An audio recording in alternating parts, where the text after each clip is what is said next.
Hello again, everyone, and welcome to another edition of This Week in the World of Football. This is episode number 308 for August 8th, 2023. I'm your host, Randy Snow. On this week's show, 5 teams are leaving the Pac-12 in 2024, the NFL Hall of Fame weekend is in the books, and there are no more undefeated teams in the Canadian Football League. But I'm not here all by myself. Across the table from me, as always, is my son, Adam. That's right. I am here, and this is my second podcast this week. How about that? Yes, we'll talk about that in just a moment. I know you can't wait to talk about that, so let's just get right into this and continue. Fine. I guess. Fine, do it. We come to you each week from the fabulous World of Football Man Cave, located right here in the center of the football world, Kalamazoo, Michigan. We're here to promote the game of football in all its many forms, past, present, and future. Our goal is to educate, inform, and entertain our listeners with the glorious buffet that is the world of football. All this while keeping a close eye on the rich history of the game.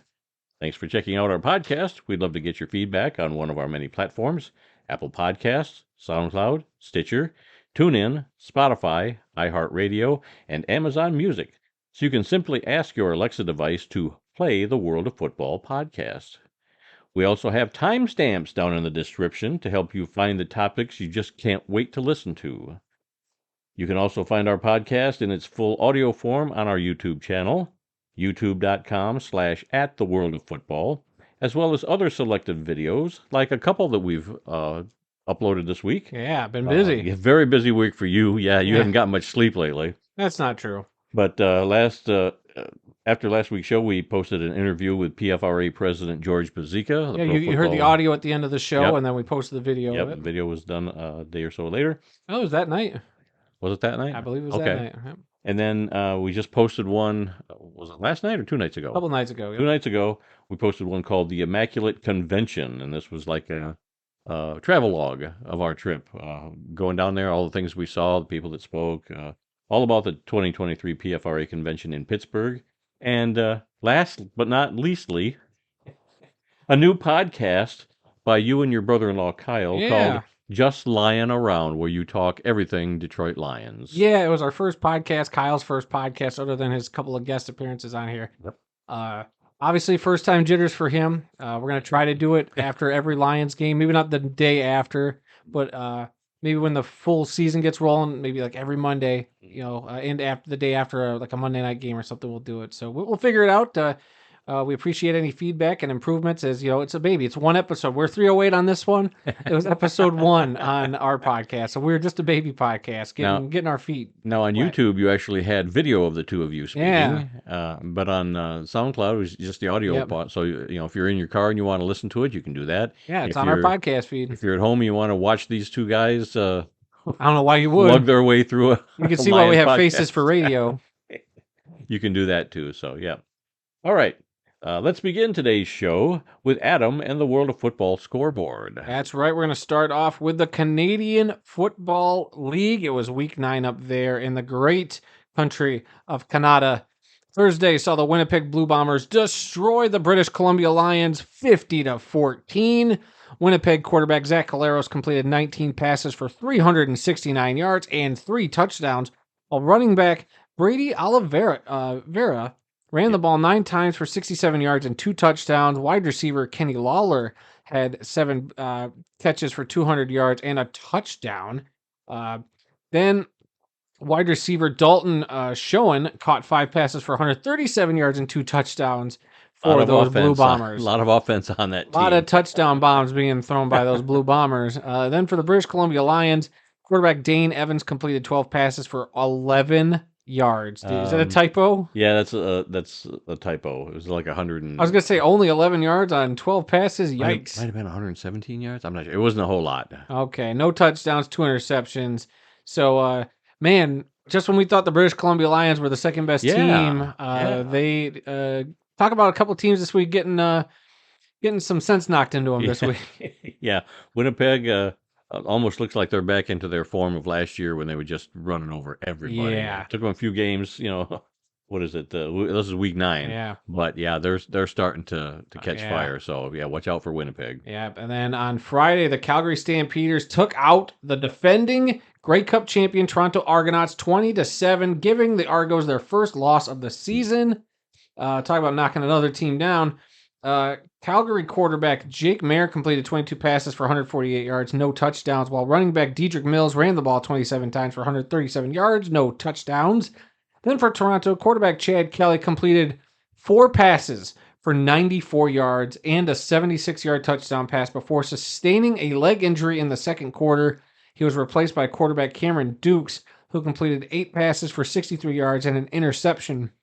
Had Toronto won that game, it would have been their first 7-0 start in 102 years, but 6-1's not too bad. Yeah. Silver lining there. Yeah, dating back to 1921 was their last 7-0 start. Amazing stat there. But yeah, had Chad Kelly played the whole game, I don't know how well they might have won that game. I don't know, but he sustained an injury. I don't know at this point if he's going to play next week. Hopefully, it's not that serious of an injury. But yeah, he went out in the second quarter, and the other guy took over, and Cameron Dukes. He played okay, but just not well enough to win that game. So. Yeah, I too mean, bad for Toronto. Have you heard anything on Chad Kelly's status? Is he? I just said. Oh, Well, you were. I was like prepping for something else. Yeah, sorry. Well, you were looking at something. No, I don't know. I don't know his status. All right. My bad. Okay. All right, we'll move on then. Then Saturday night saw Montreal, the Alouettes, defeat the Hamilton Tiger Cats 27-14. Montreal quarterback Cody Fajardo completed 19 passes for 318 yards and a touchdown, while running back William Stanback caught the ball 19 times for 106 yards. He ran the ball. 19 times for 106 yards. Yeah. And wide receiver Austin Mack caught 5 passes for 106 yards. For Hamilton, quarterback Taylor Powell completed 20 passes for 202 yards and 2 interceptions, while running back James Butlers had 9 carries for 51 yards and a touchdown, while wide receiver Terry Godwin caught 6 passes for 89 yards. Words are hard, okay? Yeah, that's James Butler. That was my mistake adding an S on the end of his name. So that one was my fault. We both stink at this The rest of them were all yours. We are terrible at this. Yeah, I thought you might mess up on Terry Godwin because my first thought was Goodwin also, but it's Terry Godwin. I mean, there's a Godwin in the NFL. I don't know. I know. Read it too quick. It's not a name that we talk about very often, but he had a good game. 6 catches. You think about some of these guys. 4 catches for over 100 yards. Austin Mack 5 receptions for 106 yards. You don't see that in the NFL. Right. You get 5 receptions, you might have 30, 40 yards. But up there in Canada, yeah, they can have 5 catches and 106 yards in a game. Yeah. All right, and then probably the game of the week, the Saskatchewan Roughriders defeated the Ottawa Redblacks 26-24. Saskatchewan quarterback Mason Fine completed 23 passes for 296 yards and a touchdown, while wide receiver Sean Bain Jr. caught 6 passes for 88 yards and a touchdown. Kicker Brett Lother made 4 field goals, his longest being from 54 yards. For Ottawa, quarterback Dustin Crum completed 16 passes for 174 yards, no touchdowns, while kicker Lewis Ward made 5 field goals, his longest being 51 yards. You're stretching for some stats when you're bringing in the kickers. Well, yeah, they both had kicks over 50 yards, and Brett Lother kicked the game winner, a 54-yarder, with about a minute left in the game. This was a very back-and-forth game. I watched most of this Sunday night, so yeah, this was an exciting game. Went down to the wire. Could have been anybody's, it was anybody's game right up till the end, but with a minute left, they took the lead by 2 points and hung on for the win. Yep, and finally, the Edmonton Elks did not lose this week. We snapped the streak, everybody. That's only because they were on bye. So unless they lost to the bye week, it's... I am so rooting for Edmonton these days. I don't care who they're playing, whether it's my favorite team or not.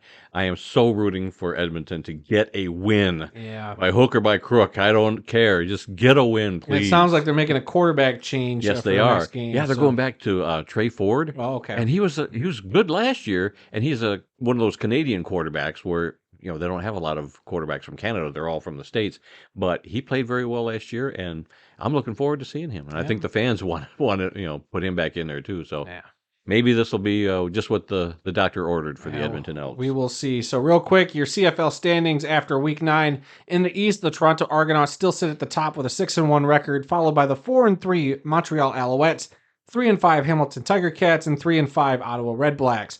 In the West, you have the 6-2 Winnipeg Blue Bombers and British Columbia Lions, followed by the 4-4 Saskatchewan Roughriders, the 3-5 Calgary Stampeders, and the 0-8 Edmonton Elks. Anything else from the CFL before we move on? No, it was a pretty good weekend. I got to see a couple of the games. I think 2 out of the 4 I was able to watch. I think I fell asleep during one and stayed awake for the other.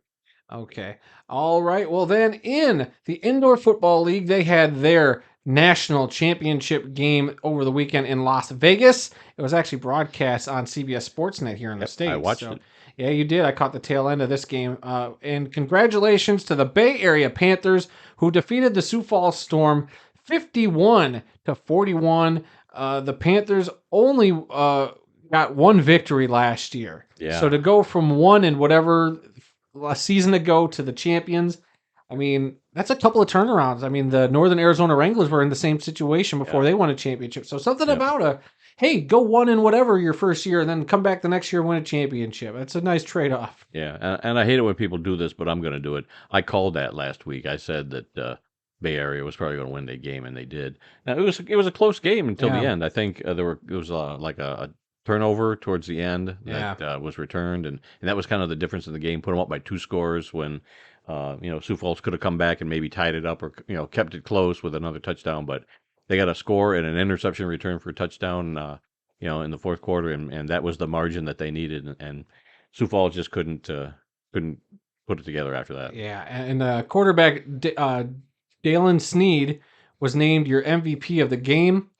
He played for Sioux Falls last season, and then he became the Bay Area Panthers quarterback this year. So getting a title against your former team, it's pretty nice. And you were saying a couple of coaches, or a coach was retiring after the game. Sneed was retiring too, right? Or was it a different quarterback? No, the Sioux Falls quarterback, I forget his name, and the Sioux Falls coach. Okay, we're both retiring. Sioux Falls coach had been there for 20 years, and he wanted to go out as a winner. Along with the quarterback, they were both retiring after this game, and it just wasn't to be for the both of them. But a pretty good game. What do you think about CBS Sportsnet's? They did a good coverage. They did good coverage. Yeah, I liked it. It was pretty good. Okay, well, if there's nothing else to be said, we will now move on to the National Arena League, where we had 2 playoff games over the weekend to decide who's going to go play in the NAL Championship game this upcoming weekend. And we had the number 1 seed Jacksonville Sharks defeat the number 4 seed Orlando Predators 62-18. Yikes! I was going to write that they destroyed them, but I already used that. That was a beatdown. They beat them but bad. Don't feel bad for those Orlando Predators guys, because they will be in the Arena Football League next season. They were supposed to have a town hall something or other last night. I didn't follow up on that. I didn't hear about that. What news they were talking about regarding the future of the team. But we know they're coming to the Arena Football League next year, so don't feel too bad for them. And then the Carolina Cobras, your number 2 seed in the playoffs, defeated the number 3 seed San Antonio Gunslingers 52-36. The Gunslingers kind of just fell off here at the end of the year. Yeah, the last few weeks, man, they were like ahead of everybody else all season long, and then the last couple of weeks they lost some games, and they lost their number 1 seed, and they wound up being the number 3 seed, and then they lose in the first round of the playoffs. So they really fell apart towards the end of the season. That's too bad. Yeah, too bad. But it sets up your NAL championship game this weekend, August 12th at 7:00 Eastern Standard Time, between the number 1 seeded Jacksonville Sharks and the number 2 seeded Carolina Cobras, and that game will take place in Jacksonville, Florida. Do you have any predictions on who's going to take this one? Boy, I'm going to have to say probably Jacksonville at this point. Yeah, I mean, they're the number 1 seed. I think they look dominant. They're the home team. They're the home team. They're going to have that home crowd behind them, so it'd be hard not to pick the Sharks. Yeah, but you never know. Which means that's going to set up the Cobras winning it, because we just said all that. That's how that usually goes, right? Mm-hmm. So, anything else from the National Arena League before we move on? Well, I had something that was going to come up later, but I'm just going to say it right now. Oh, you want to do it now? Yeah, go for it. The National Arena League announced earlier today that they're going to have a major announcement at 4:00 this afternoon, which is in about 7 minutes. Less than 10 minutes from now. Yeah, so I'll keep an eye out for that during your news segment. And I got a feeling it's going to be some new teams coming into the league for next year. That's what the rumors are, but we'll see what the official announcement is. Okay. Anything else? Nope, that's it for the NAL. All right, and with that, we are now going to move on to the NFL. Gasp! The last thing in the scoreboard is the NFL. That's right, ladies and gents, because for good reason. For good reason, because it's the preseason, and we don't really. I don't like to talk about the preseason, despite Randy will probably throw in the Lions score next week for some dumb reason. Maybe if they win. You stay out of our territory over at Just Lying Around, okay? That's our business now. But anyway, we had actual NFL football for the first time for the 2023 season, albeit a preseason game, but everybody watched it regardless, despite Aaron Rodgers not playing, despite Deshaun Watson not playing, and a bunch of other key players for both the Jets and Browns not playing. But the Cleveland Browns did prevail over the Jets 21-16 in a bit of a snooze fest. Even watching the highlights, I was bored. My favorite part of the highlights, though, they clearly were talking about the Detroit Lions for a while because NBC is going to obviously have the opening night game between the Lions and Chiefs. So you could hear some of the highlights where people are running the ball or about to score, and they're still talking Lions. Yeah. And I was just like, oh, cool. So they talked about the Lions for a little bit. So that was my takeaway from the Hall of Fame game. What about you? I like to watch the Hall of Fame game just to watch the opening kickoff, just so I can say I was there when the first preseason game started and the season is now underway with that kick. But then after that, this game, like you said, was a snooze fest. I didn't watch the whole thing. I don't even think I watched it till halftime. I started flipping through channels. I think Married with Children was on a recall. So yeah, I was back and forth. And who was it? DeMarcus Ware that did the national anthem? I think it was. Yeah, Yes. so he did the national anthem. I know that people were kind of 50-50 on his performance. I didn't mind it, but it wasn't the best, but he's give no him trained credit singer. for getting out there Yeah. and doing that. The people that were trashing him, get a life. Yeah. Of course, he didn't do the greatest job, but it's probably something he wanted to do. Yeah. Maybe that was a big bucket list kind of thing for him to do the for national him, anthem. it's his weekend. Good for him. Shoot. Hell yes. Let him sing. It was his weekend. He's getting enshrined. He's got his family there. Yep. We're going to talk about his speech in a little bit. Yep. I go Leave the man alone. Why not? Live your best life, DeMarcus Ware. It's Better than Roseanne Barr. Oof. Better than Fergie. She's a professional. Did she do a national anthem? She did a national anthem for the NBA that everybody makes fun of. Oh, really? I didn't hear that. Yeah. So we won't talk about that because that's basketball. That's my other podcast. And if you tune in tomorrow, I'm just kidding. That's not a real thing. All right. Anything else before we move on to some NFL news? No, I'm done. All right, then take it away. All right, that's it for this week's World of Football scoreboard. So let's move on to some NFL news. And as we were talking about it, the Pro Football Hall of Fame enshrinement ceremonies were held on Saturday. I didn't get a chance to watch a whole lot of this. I know neither did I. You didn't either. But I think we watched enough different stuff to where we can kind of talk about it. But I heard about DeMarcus Ware's speech, and they talked about how he mentioned his father that he didn't have growing up. So I went and I watched it today. If you go to the Pro Football Hall of Fame website, you'll find a link to all of the speeches by the enshrinees, all 9 of them. And DeMarcus Ware's was about 17 minutes long. So that was worth it, and I watched that. Yeah, he forgave his father for not being there when he was growing up. Now I don't know the whole story, but he started out by thanking his mother first and foremost because she raised him as a single mother. I don't know what happened between her and his father, or where his father was his whole life. But his father was in the audience, sitting away from the family, but they didn't show him all together anyway. So I don't know the story. I can't talk about that. But he thanked his mother first and foremost, profusely. How she worked in the school cafeteria, and she moved up in the school with him. When he was in elementary school, she was in that cafeteria. Middle school, she moved on to the cafeteria there, and in high school, she was there in the cafeteria. He had an aunt that drove a school bus, and how his whole family supported him his whole life, and thanked his brother and sister, and aunts and uncles, and his grandfather. Who were all there, right in the front row, and that was just a very emotional, awesome speech. And I thought, like I said, that was the only one that I've watched so far, but I don't know if anything can top that one. That was a great speech. I really enjoyed listening to that. He was a very humble and thankful person to the people that have supported him, be they family, teammates, coaches, whatever, throughout his life that helped him get to where he is now. And and then he said something like, how can I ask God to forgive me if I don't forgive my father for not being there, and so he did right then and there, and that was very emotional. So yeah, that was my highlight. Okay, yeah. I didn't get to see a whole lot of the enshrinement. I think I saw some clips here and there, but I actually I sat down and I watched the whole Zach Thomas presentation. Jimmy Johnson was his presenter. And I thought Jimmy Johnson gave a great little spiel. Like they did the video thing, then they bring him out to take the cloth off the bus.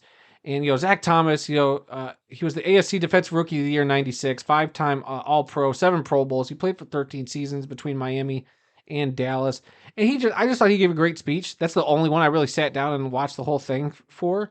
And then I saw a little bit of another one, which I'll get to in a second. But I thought his was really great. It's kind of what you want out of a speech. It might have been 10, 12 minutes long, maybe a little longer. I didn't actually time it, but I was sitting there. I wasn't bored during it. I was interested. It was emotional, kind of what you want. Jimmy Johnson was tearing up. It was pretty great to see that. And I thought he just had a good stage presence, good Southern dude, just thanking everybody he needs to thank and talking about his long journey, which is the whole point of these spiels. So I thought that one was great. Was he the one that talked about the dirt roads, or was that the other? Yeah, that was the dirt roads one. Okay. Yeah, he talked about he had a great structure to his speech talking about the dirt roads and the allegory of the dirt roads, and then the dirt roads that took him from his like tiny little school to the next school to the next school. Then all of a sudden, the dirt roads lead to Texas A&M. I think he said he's the first Texas A&M person to be, is he the first Red Raider to ever be put in the Hall of Fame? I think that was something. Texas Tech? Maybe Texas Tech. That's what I'm thinking of. First Texas Tech. Sorry. Yeah, I don't know. I think he's the first.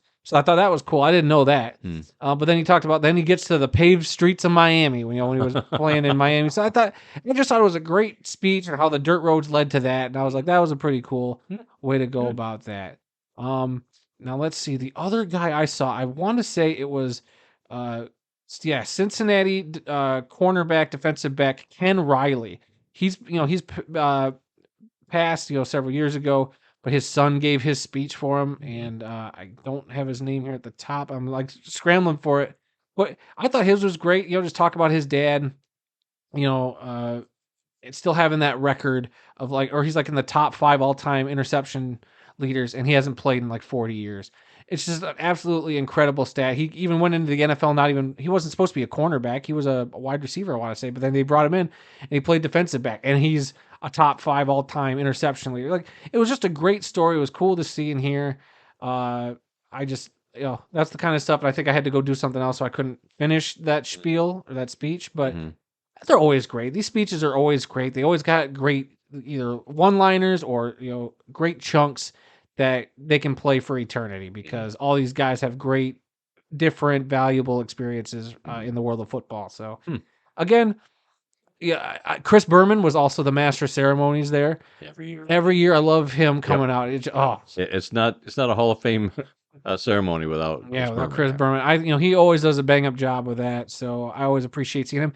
The thing that bummed me out though was the attendance. They had a Joe Thomas there, a Cleveland son who played through several crappy seasons with the Browns, still makes it to the Hall of Fame as a first ballot Hall of Famer, and that crowd just wasn't there. I'm shocked that they weren't packing that place for a Joe Thomas. Like, that dude was, one of the best offensive linemen to play the game. He was loyal to that city. He had that consecutive game streak or snap streak. Oh, yeah, the 10,000. Yeah. 7,000 consecutive snaps. Yeah. So he showed up for you, Cleveland. Why didn't y'all show up for him? Come on now. Yeah. I mean, that's a little thing, but yeah, I was a little bit disappointed at the crowd that day. I don't know if there was a weather thing or whatever. It looked like it was a great sunny day there. It looked like it was a good day. So that's my takeaway from Hall of Fame weekend. So okay. Yeah, it's always interesting. We've always talked about going. We didn't go. I wanted to go for Barry so bad. Was inducted. I tell you what, though, if they ever did a Chris Spielman or the next Lion to go in, I think we'd have to try to go. I think the next Lion we got to try to go. We're going to have to bite the bullet and do whatever it takes to be there for the next Detroit Lions. I mean, how great would it be for a Chris Spielman to get in? I think he's another one of those dark horses. Herman Moore, I don't know if Herman Moore would get in. Yeah, I don't know. He's one of those borderline, I think he could, but it could be several more years. Jason Hansen. Chris Spielman and Jason Hansen. Those are the two that we want to see in the Hall of Fame. Yeah, I mean, we should have gone when Calvin went in. Yeah. But, that was packed for that one. There was a lot of guys during his class, so that was really hard to get tickets for anyway. So, but yeah, again, the NFL does a lot right and they do a lot wrong, but I think Hall of Fame weekend they usually knock out of the park. So, Okay. and then did you want to go real quick? I think we have our NAL news out. The one story as of right now, and the NAL is the Sioux City Bandits is now announced as the new expansion team for the NAL in 2024. Just that one team. I know there were 3 of them from, I forget what that other league was. The Wasn't CIF? CIF. Okay, yeah. The Sioux Falls Storm, the Omaha Beef, and the Topeka Tropics. And I didn't know if all 3 of them were going to go to the same league, but it looks like right now it's just Sioux Falls that they're announcing An are expansion coming team. in. And I'm refreshing their Twitter and their Facebook page. Right now, that's the only thing, and that came out a little bit before 4. So if there's Okay. more announcements, I'll try to keep an eye on it. But that is the news right now for that one. Okay. Another NFL story: Hard Knocks with the New York Jets premieres tonight at 10 o'clock. I don't think I'll be up for that. I know you won't because you got to work tomorrow. Yeah. But yeah, I'll probably watch it. Well, I guess I'll wait and watch it with you tomorrow after you get off work. But yeah, we'll talk about this first episode next week on the show. But interesting to see how this is all going to unfold.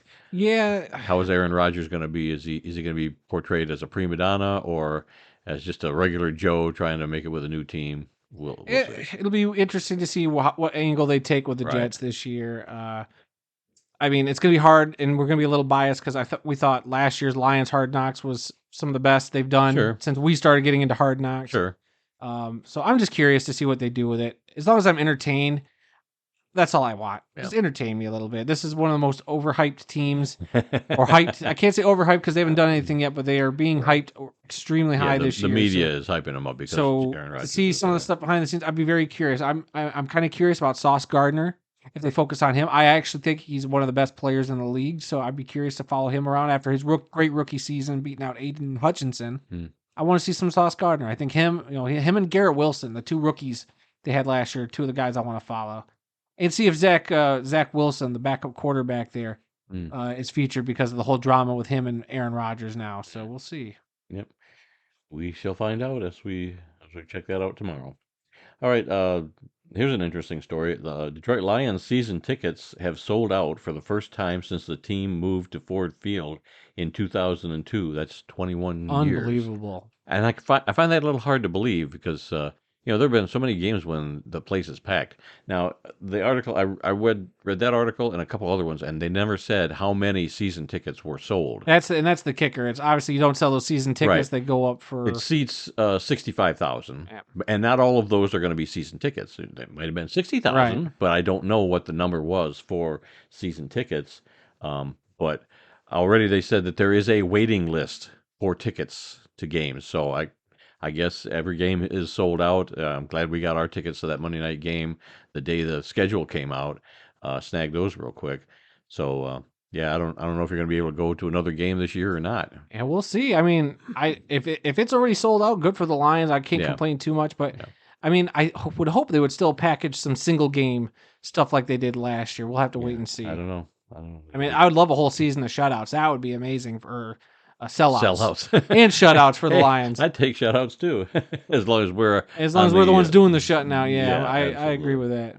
And today, the NFL network is going around to all the different training camps. Well, today they were at Lions training camp because they're starting their workouts with the New York Giants because that's who they're playing this Friday night in a preseason game. So they were there this morning, and I didn't realize it at first, but they reshowed the whole 3 hours, 4 hours. They kept replaying it all day long.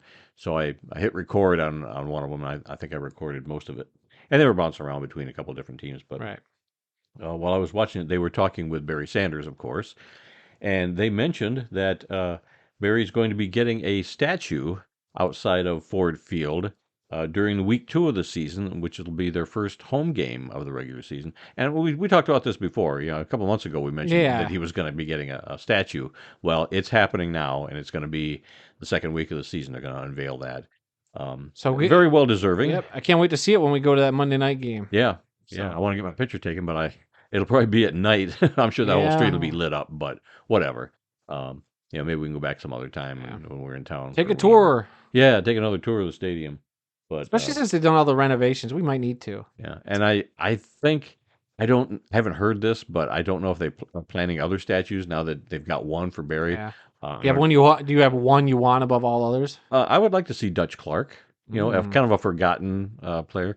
Bobby Lane, maybe go up there. Maybe Calvin. You got to go with Calvin. One of those catches. I don't know what that stat is. The statue mimicking a play, or is it just a general statue? Yeah, that's what I need to know. Once we know that, then I can be like, I want this Calvin statue of him jumping over 3 dudes to catch a touchdown. Well, they asked Barry if he had seen the statue, and he said he saw a couple of early versions of it, but he hasn't seen the final product. So he'll see it the day they unveil it, just like everybody else. But that's kind of exciting. Like I said, well deserving of Barry, for the all-time leading rusher for the Lions team, and what a great career he had on the field. But I just am wondering if they are planning any other statues in that little plaza out there by the 101. I would hope so. An entrance. Yeah, I hope so. I hope they do some more Lions players. Maybe some that people have forgotten about. Like at least Dutch get the Clark. Hall of Famers. Yes. Like some statues. Yeah. Shoot. They don't have to put everybody that's in their Ring of Honor or whatever, but they could come up with some creative way to do it. I'd love to see a Chris Spielman. Would they put Mr. Ford up there on a statue? I don't know. I don't know about that. But... I don't know. The family still owns the team, but so we'll just have to wait and see. But yeah, week 2 of the season, first home game, Barry Sanders statue going up outside Ford Field. Okay, let's move on to a little college news. Well, I say a little. Big news coming out of college. Yeah, no kidding. This last week, Washington and Oregon, excuse me, become the 3rd and 4th teams from the Pac-12 to join the Big Ten Conference. The other 2 were USC and UCLA. That was about a month ago. They announced that they were going. The Big Ten will have 18 teams in 2024. Now, the Big 12 Conference has added 3 former Pac-12 teams, Arizona, Arizona State, and Utah, and they will begin play also in their new conference in 2024. The Big 12 will have 16 members next year at this point. That leaves only 4 teams in what was the Pac-12. That's Oregon State, Washington State, Stanford, and Cal. Now, the last 2 there, Cal and Stanford, from what I heard on the radio, I think it was just this morning, they said that they are in talks. Those 2 schools are in talks to join the ACC. So they may be going to another conference. Before this, I heard that those 2 schools might stay independent or might become independent schools and just play an independent schedule. So I don't know what's going to happen there. I don't know. And the way this landscape has just totally been shaken up. Yeah. I think you got to attach your, hitch to a conference. Yeah. Sorry, Notre Dame, it's coming. Yeah. I think that is one of the next big pieces to fall is where, if anywhere, does Notre Dame land? And now you got all these big super conferences. I mean, the Big Ten's got 18. Why not try to go for 20? And you add Notre Dame. Add Notre Dame. Somebody else. I mean, they could be looking at a payday. Shoot, what about the SEC? Do they go, hey, we want to add Notre Dame to our prestigious lineup of big name schools like Alabama? Come on, you telling me Alabama and Notre Dame games wouldn't drop? There's so many ways that Notre Dame could make a killing from this, from going from independent to being a part of these conferences. Or shoot, if they are able to stay as a gun for hire, geez, I think either way Notre Dame can make out like a bandit. But I think if your end goal is to win national championships in this new college football landscape, you gotta be in one of these conferences. Yeah, I don't know if the format for the new 12-team playoff format includes any room for an independent school. I think you've got to come from a conference. I think they'll find, if Notre Dame's got an undefeated season and they played legit opponents, then sure. But if Notre Dame's not playing the amount of teams like these, like a Michigan, the Big Ten stacked out, you got to play a lot of the big boys. SEC, you're playing a lot of the big boys. Notre Dame, you can't go play MAC schools. You can't, maybe have 1 or 2 big games. They put together a pretty decent schedule, Notre Dame does. They do. Being an independent. They don't play a lot of patsies. But, I mean, there's so much out there they could do. Now with USC in the Big Ten, That USC Notre Dame rivalry could Yeah. there's so many ways this could go. This landscape is ever changing for good and for bad. Yeah. There is a lot of good to this, and I think there's a lot of bad to this. And you know, I did want to mention this is something I was looking up earlier. Missouri head coach, as I fumble through my notes real quick to find him, Missouri head football coach Eli Drinkwitz, I believe is how you say his name. He came out and I'm going to read a quote from him about this new college football landscape, and he just says, for the student athletes, the adults in the room get to do whatever they want, apparently. So the student athletes are essentially getting, dragged along by these people. And that's definitely not all the quote I was hoping to get, but essentially he was criticizing this whole thing, talking about like it's going to affect all these other aspects of the school. Like, Right. this doesn't just affect the football teams. Right. While they are the big money makers, sure, and they have that much influence and power to make these decisions, but it ripple effects down to like, what about your baseball team? Now your baseball team has got to go across the country more. They got to do all these later games, and kids are getting less and less sleep. It's hurting their health, and it's all about the money for these colleges. Yeah, it's not about the student athlete anymore. It's finally about the money. They've finally shown their true colors. And that's why this is no We longer want the money. And with the NIL stuff, which I think is fine for these players, but we got to stop calling it college. I mean, it'll still be college football, but we got to stop calling it amateur. College is no longer amateur. These are guys who are recruited, who are now being paid to play a sport that is essentially a professional game now. Some of those players with their NILs are making big bucks. They're making, big bucks. More money than some guys on practice squads in the NFL. Yeah. And these kids are college kids. So I think it's got to, if we're going to go into this changing landscape, then rip the Band-Aid off and let's just do it. It is no longer and should no longer be looked at as an amateur sport. It's essentially professional football now. And it is only not professional football in name. But we all know it is. Guys are making money off of it now. You can't tell me this isn't professional football now. They are being paid to play football. So pro football researchers, now we can talk about college football. It is no longer amateur sport.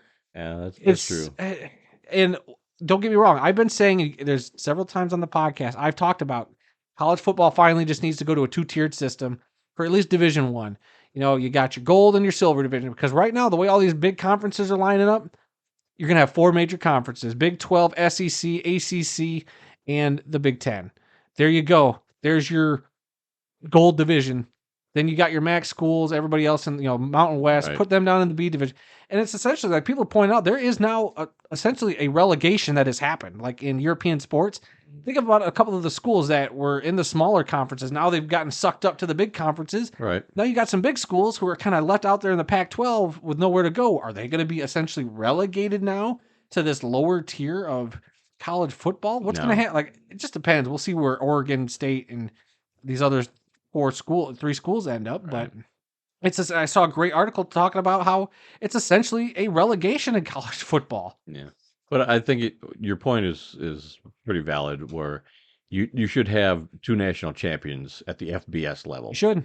Because you've got that's where they're heading. You got the big schools, like you said, and then you've got the smaller, MAC conferences and the because there's no way with all those juggernauts, 18 teams in the Big 10 that USC, UCLA, Michigan, Ohio State, Wisconsin, you got Northwestern. You have all these big name schools. How's a Western Michigan or an Akron or a Central Florida supposed to weasel their way into the national championship talks if they play a great season? They would all have a much better chance of winning a national championship. That's what I'm saying. If they were, they could still play each other. They should, and they should still be able to play each other. But come playoff time or whatever, that's when you divide them into. I do think maybe gold and silver, like you said. Maybe unless they get like that special, say hypothetically a Western Michigan, like they did a couple years ago, they beat 2 or 3 Big 10 schools. I'd say if a team in the silver division wins X amount of games against gold division opponents, you can maybe be considered at least for an invitation to the national championship. It's like if you have one of those schools down there, and as long as everybody's still playing each other, that'd be great. But let's, call it what it is. It's 2 different styles of football now. But if one of those schools had like a great season, like a Cincinnati, I don't know, they're not a part of the big conferences, but Cincinnati's been in the national championship conversation the last couple of years. They're out of the what conference are I they in forget now? what conference they're in. Are they in the ACC Bearcats. now? I, I don't know. Everybody shifted conferences, but you know what I'm saying. Like a Yeah. school like that who has a couple of great seasons, puts together a great program, should at least get a look at for the big game. But like a Western Michigan, they're not going to realistically go in and out of national championship talks every year. It's just not going to happen. So yeah, let's have the gold and silver division. I've been saying it for years. Make it happen. We're almost there anyway. All right, we got one last story in college football. I don't know if you saw this video or I not, did. but this is awesome. An Eastern Michigan player gives his scholarship to a fellow walk-on player. Senior offensive lineman Brian Dooley gave up his scholarship and he gave it to his fellow offensive lineman Zach Conti. Conti has been paying his way through college for the last 4 years. He sold his plasma. You know how they take plasma out of your blood, it's like Yeah. donating blood. Sold his plasma to help pay for his college and to keep pay his bills while he's in college. He's played in 23 games over the last 4 years of his career, and they had 85 scholarships, and the coach really wanted to give him a scholarship for his last year, and the NCAA said no, and his teammate Brian Dooley talked with his family, and they all agreed that this was the right thing to do. So during a team meeting, and that's where the video comes from, the coach is up there talking about how Dooley came to his office and he wanted to do this for his teammate. And right during that speech, he got up and he went over and he handed his scholarship to this guy, and the place just went nuts. Yeah. So that was awesome. That was Great, an awesome great thing. video. That was on the national news. It was, yeah. I first saw that like 2 nights ago. In fact, I was in the other room, and your mom recorded that for me, and she played it back for me. And yeah, that made the national news. I think it was CBS or ABC. But what an awesome thing for this kid to do, and he should be commended for it. So that's it for our college news today. A little bit of indoor news. The Columbus Lions, who played in the American Indoor Football Alliance last year, which was a crap league, they are joining American Indoor Football for 2024. They made that announcement the other day. I've always said the Columbus Lions have been around for many years. They've been in some great conferences. They played some great teams, won some championships. So I hope that they are going to have a better time in a better league next year. Yeah, this AIF is kind of coming back just like the Arena League. You know, Right. they've kind of quietly come out just as the Arena League's been coming out and saying, "Oh yeah, we're coming back in 2024, and here's all the teams we got." And Yeah, I couldn't tell you all the teams that are yeah, coming back in that they've one only right got through 4 or 5 teams, I think, so far. But hopefully they'll get a decent bunch of teams, and they'll have some good competition this year. Because last year they had no competition. It was They walked really away bad. with it. They just walked over everybody. Like real quick as I'm going through, you know, they added obviously we just talked about the Columbus Lions. They're going to have a team called the West Virginia Miners. Oh, okay. Yeah, I did see that. They're going to have a team, the Corpus Christi Tritons. Okay. And they're going to have, as I'm scrolling through the Cedar Rapids River Kings, formerly of the Indoor Football Yes, League. they were a team for a while. I'd say they're the biggest team besides the Columbus Lions to jump over to this, and they're going to have a team called the River City Rage. Okay. So I believe that's all of the teams right there. Yep. So that's at least 4 or 5 teams right there, and who knows if they'll have more coming. So yeah, hopefully they see. can get at least 8, maybe more in that league. Even 6, I think, would be a great starting point for a restarted league. So. Yeah, maybe the Omaha Beef and the yeah, we'll see. We're Jacob Chalkfish will waiting get on into that one. Yeah, we're waiting to see where those teams end up landing. So So that might be a good fit for them. Okay, today's birthdays. August 8th, quarterback Brian Sipe turned 74 years old today. He played his college football with San Diego State. He was selected with the 13th overall pick in the 1972 NFL draft by the Cleveland Browns. Played 10 seasons with the Browns from 1974 to 1983. That was the time when they were known as the Cardiac Kids because they had so many last-minute comebacks for victories during that time. He also played for the New Jersey Generals of the USFL in 1984 and with the Jacksonville Bulls of the USFL in 1985. So I know you don't remember him, but I do.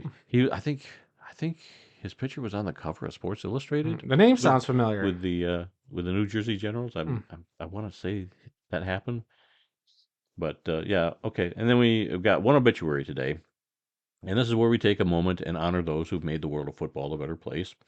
The one that I found, and this was just a few hours ago, Okay. Xenon Androzician. And I do remember this guy. He was born You're in not talking Germany. about the Disney Channel original movie Xenon of the 21st century? Nope. Xenon Androzician, born in Germany and immigrated, I think, to Canada.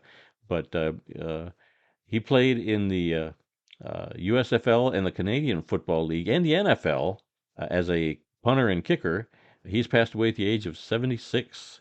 Androzician played college football at UCLA and was selected in the 9th round of the 1970 NFL draft by the Dallas Cowboys.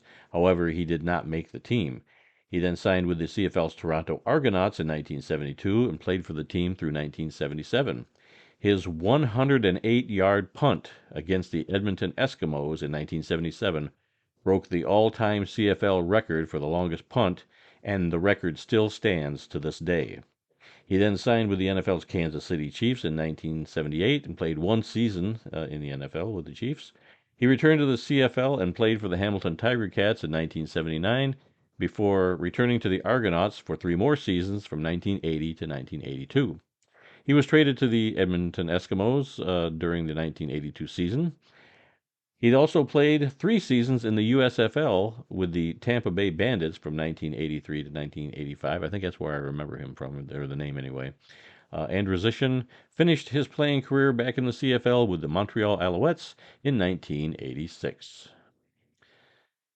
Okay, this week's history lesson, which is going to be exclusively on YouTube, will be coming out in a few days. Yeah, first one since we took a week off. Yeah, and the story is how a CFL team was honored on Canadian currency. Mm-hmm. So we filmed that the other day. You got to put that together the next day or so. Yep. But it'll be up Wednesday. Okay.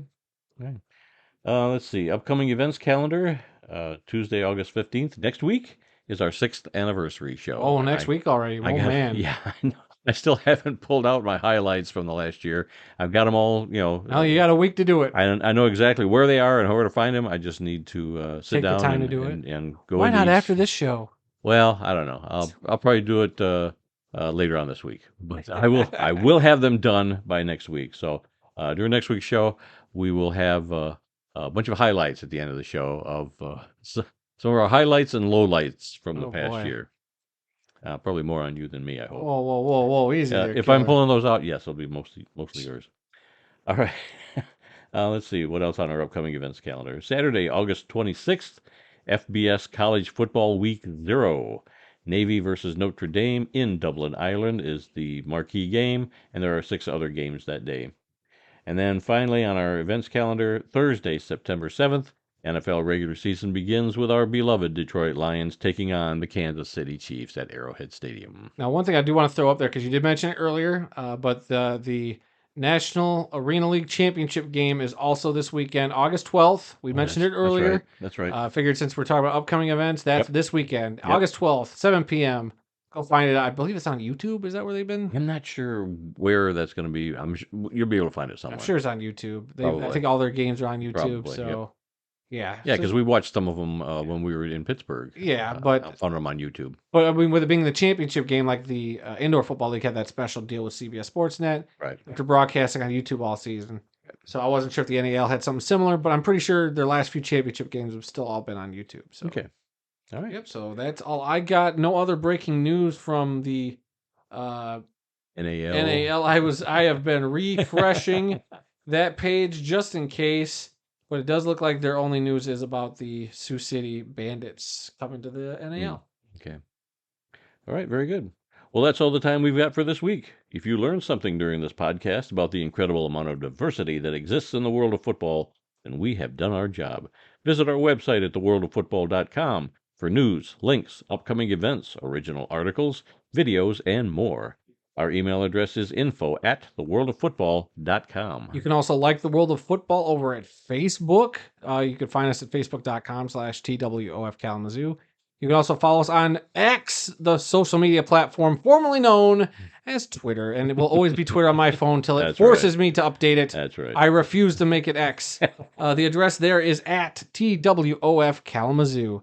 New episodes of this podcast are posted on Tuesdays and are available on SoundCloud, Apple Podcasts, Stitcher till August 29th, TuneIn, Spotify, iHeartRadio, and Amazon Music, so you can simply ask your Alexa device to play the World of Football podcast to hear us in your ear holes. You can also ask your Alexa device. Oh, I already read that part. You can also find the full audio version of this show and its shenanigans on our YouTube channel. You can simply search YouTube for the World of Football Kalamazoo or use the handle youtube.com/@theworldoffootball to find us. So please head over there, spread the word, subscribe, leave a rating, a review. I don't know where you'd leave a rating on YouTube now, but it seems a little out of place. Leave a rating on the podcast feed or wherever you listen. But yeah, head over. Any comments we get on the videos, we love to respond to. We're still getting people talking about the Arena League, saying, man, I wish I had a team in Baltimore. Yeah. Man, I wish I had a team in Atlanta. So we feel you guys. We love being able to have other people reach out and just, that are football fans. And it's nice to just get along with people. We don't all have to fight, despite us all having different teams we love and want to see. We can get along. Football can be a magical, special world, as long as you're not the college football landscape tearing it apart every week. So yeah, let us know what you think, guys, and please come be a part of the friendly football conversation. Next time, just read it the way I wrote it. The way you wrote it? No ad-libbing. Raggy. And remember, folks. Did that make the cut? No. At the last second, did it make the cut for next week, Raggy? No, hush. Oh. And remember, folks, some people may love football more than we do, but nobody, and I mean nobody, loves more football than the two of us sitting here in Kalamazoo. Until next time, when we'll try and do a better job. Yeah, right. I'm Randy Snow. And I'm also the host of another podcast called Just Lying Around, a Detroit Lions podcast presented by the World of Football. That's right, you guys. If you're Lions fans, head over there. Check out our new show. Episode 1 is out now. Come on, you got to be a salesman with this stuff. We'll see you all next week.